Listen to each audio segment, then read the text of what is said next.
Just a heads up, there's zero romance in this video. I want to be clear right now. I completely condemn these stories, but they are a reality in our world, and that's what I'm going to talk about. These are the 7 levels of real-life hitmen. Let's get into it. Harry Madziak, the method of silent disappearance. Let's start with the basics. What makes a hitman truly dangerous? It's not speed, it's not being a crack shot, it's patience. Richard Kuklinski, better known as the Iceman, was working in New Jersey back in the late 70s. One of his documented contracts was taking out Louis Mazgay, a business partner who knew way too much. Kuklinski met up with him under the guise of a deal for some videotapes. Mazgay vanished in 1981. The cops found nothing. The body turned up 2.5 years later in a plastic bag by a road in Jersey. When the medical examiner cut him open, he stopped cold. There were ice crystals inside the tissue. The body had been frozen. The whole time, it had been sitting in a freezer at Kuklinski's warehouse. Why freeze him? The genius was in the simplicity. Freezing messes with the estimated time of death. If a body is carrying the winter inside of it, figuring out exactly when the guy died is almost impossible. Your alibi automatically becomes rock solid. Kuklinski was officially convicted of 5 murders. He claimed he did anywhere from 100 to 200. The FBI is skeptical of the big numbers. Real investigators count about 15 confirmed hits, but the freezing method, that's documented. And that's exactly how he got the nickname that went down in history. Cold-blooded calculation, in the most literal sense. Popeye, the president in the crowd. Colombia, 1989. Luis Carlos Galán is a presidential candidate and one of the most popular politicians in South American history. He's openly pushing for the extradition of drug traffickers to the U.S. Escobar wants him gone. The job falls to John Jairo Velázquez, better known as Popeye, the Medellin cartel's top hitman. His task was simple, yet almost impossible. Take out Galán at a public rally in a stadium, in front of thousands of people. Popeye's logic was surgical. Don't pull the trigger yourself. Find someone in the crowd, hand off the weapon, disappear.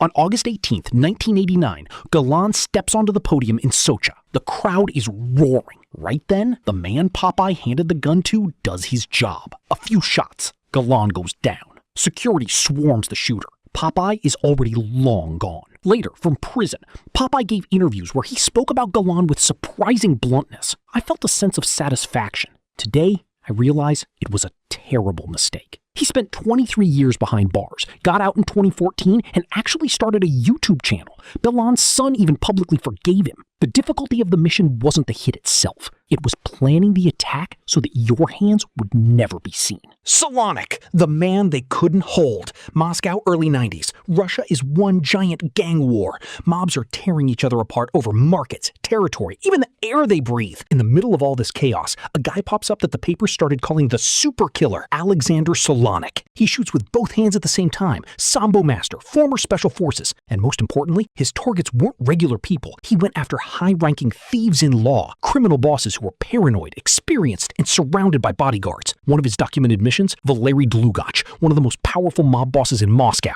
Dlugach shows up at a popular nightclub surrounded by security. To most hitmen, he's untouchable. Solonik walked right in, calmly, did the job, and walked right back out. He was arrested twice. He escaped twice. The first time he jumped out of a second-story window at a police station, tucked into a roll, and vanished into the woods. The second time was from Moscow's maximum security prison, Matorchkaya Tishina. An accomplice smuggled in a rope, hooks, and a gun. Solonik stuffed a mannequin under his blanket, rappelled off the roof into a waiting BMW, and dissolved into thin air. He fled to Greece, bought a villa, and set up his own network of 50 people. In 1997, they found him dead near Athens. Some say it wasn't him.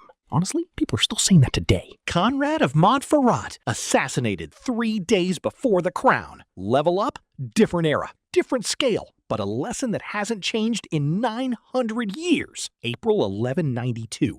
Tyre, a city on the coast of what is now Lebanon. Conrad of Montferrat is the de facto king of Jerusalem. His coronation is just 3 days away. His security, the elite. Conrad himself, a seasoned soldier who survived dozens of attempts on his life. The Nizari Ismailis, the order where the word assassin actually comes from, got the contract. We don't know the specifics of the operation, but the result was documented down to the minute. Conrad is walking back after dinner with a bishop. It's a quiet street. 2 guys dressed as Christian monks approach him. One hands him a letter. While Conrad is looking at it, the second one strikes. Both attackers were caught. One died on the spot. The other was grabbed and interrogated, but he didn't say a word about who hired them. Here's what makes this mission unique. The assassins weren't hiding. Their style was public hits right in front of everyone. The goal wasn't just to kill, it was to spread terror. They wanted every ruler to understand that even if you're surrounded by guards in a crowded place among allies, you aren't safe. That psychological weapon worked for centuries. The term assassin made its way into every language in the world. The order is long gone. The word stayed. The Mossad in Dubai, 27 people, 0 shots fired. January 19th, 2010, Dubai, neutral ground, 5-star hotels, cameras on every single corner. Mahmoud al-Mabouf, the head of logistics for Hamas's military wing, flies in from Damascus on a layover. He has no idea he's been tracked since the second he logged onto the airline's website. The operation took at least a year of prep.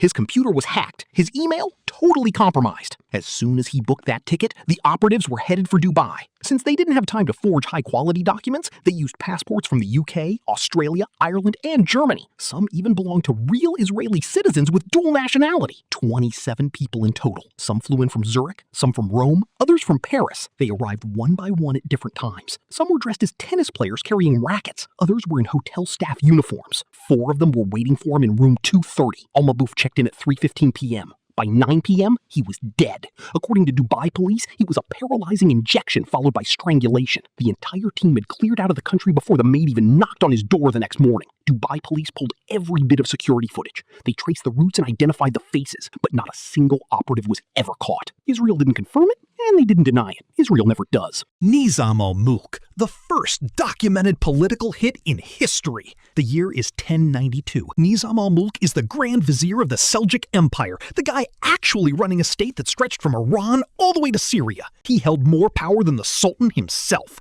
And that's exactly what made him a target for Hassani Sabah's order. Sabah, a philosopher, theologian, and military strategist, ran his order from the Alamut Castle high in the Iranian mountains. His way of doing things was revolutionary. No armies, no sieges, just surgical strikes against leaders. One man is worth more than 1,000 soldiers, if it's the right man. Nizam al-Mulk was heading home from work to his harem. He was on horseback, surrounded by his retinue. A man dressed as a Sufi monk stepped forward, seemingly to ask for a blessing or hand over a petition. This was a totally normal situation for a high-ranking official back then.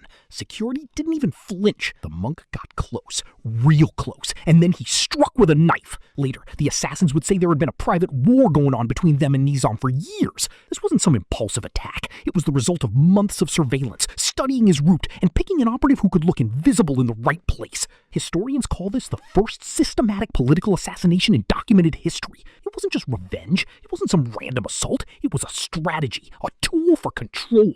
900 years later, intelligence agencies all over the world are still using that same logic. Operation Wrath of God. The state as Hitman. Munich, 1972. The terrorist attack at the Olympics. 11 Israeli athletes. An organization called Black September. Israel publicly swore to find every single person involved. This wasn't just an operation. It was a project that spanned 20 years. Operation Wrath of God was the Mossad's code name for it. The goal? Pick off every organizer of the attack, one by one, in different countries at different times. No noise, no war, no official recognition. Operatives worked under deep cover as regular citizens, teachers, tourists, businessmen. One of the best documented hits was Wals Wader, a Black September contact in Rome. They watched him for months. They learned his routes, his habits, his schedule. On October 16, 1972, he walked out of his apartment building. 2 operatives fired 12 shots at point-blank range. Neither was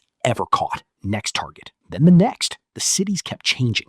Paris, Beirut, Nicosia. There was a mistake, though. In Lillehammer in 1973, agents accidentally took out a Moroccan waiter after mistaking him for a target. It was a scandal, arrests, a diplomatic crisis. But the operation didn't stop. The last person on the official list was found in 1988, 16 years later. That's level 7, when a state decides to act like a hitman, when you aren't just facing money or a criminal order. Behind the hit are the resources of an entire country, intelligence, diplomacy, and infinite patience. Against an opponent like that, the target doesn't stand a chance.